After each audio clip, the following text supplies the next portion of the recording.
bouncer wa Yanga afunguka kilichotokea mpaka kuwazuia Simba Sport Club, ambapo katika hali ya kustajabisha ni kwamba aliyekuwa bouncer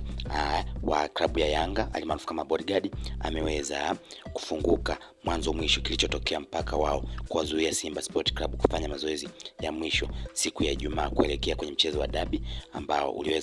ungeweza kufanyika tarehe 8 Machi, ambapo kwa mjibu wa bodyguard huyo anayejulikana kwa jina Baby Aliana ameeleza kuwa kulikuwa na wazee takribani 40 wenye movie na mbuzi 7 vipofu, ambapo wengi wanadai kwamba ni nini ambacho kilitokea mpaka Simba wakaweza kuzuiliwa. Kwa mujibu wa taarifa ambazo zilikuwa zinasambaa mtandaoni, zilikuwa zinadai kwamba klabu ya Simba iliweza kuzuiliwa na mabouncer wa klabu ya Yanga baada ya kuwasili kwenye uwanja wa Benjamin Mkapa ili waweze kufanya mazoezi, ambapo ndipo ambapo mabouncer waliweza kuwazuia Simba wakiwa wamekaa takriban kwa masaa 3 kwenye basi lao wakiwa wanasubiri Yanga wamalize mazoezi yao. Lakini baadaye mabouncer hao wakaweza kuwazuia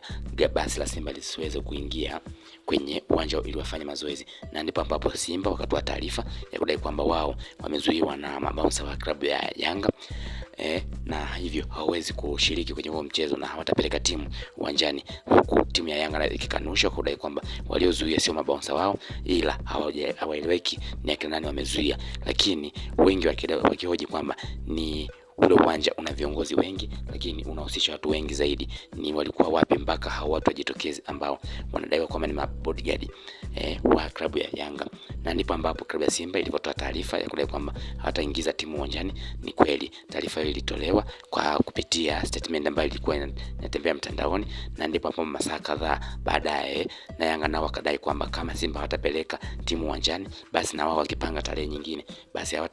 hawatapeleka timu uwanjani. Na ndipo ambapo bodi ya ligi ikaweza kutoa taarifa kwamba mchezo huo umeahirishwa na utachezwa tarehe nyingine ambao itapangwa na bodi ya ligi. Na ndipo ambapo klabu ya Yanga wenyewe wakashindwa kusoma ujumbe na wakapeleka timu uwanjani, ili hali bodi ya ligi imeshatoa taarifa ya kwamba mchezo huo umeahirishwa. Lakini huku wengi wakiwa wanajiuliza ni nini ambacho kilitokea kwenye hiyo, ndipo ambapo bodyguard wa klabu ya Yanga ameweza kufunguka kwa kudai kwamba kilichokuwa kilichomo mle ndani, na ndio maana waliamua kuwazuia, ni kwanza mle ndani kulikuwa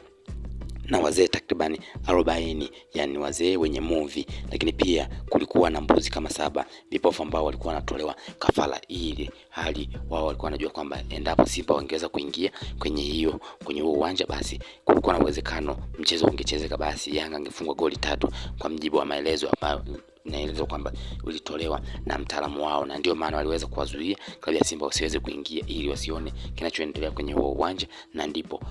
wakawazuia na Simba kagomea.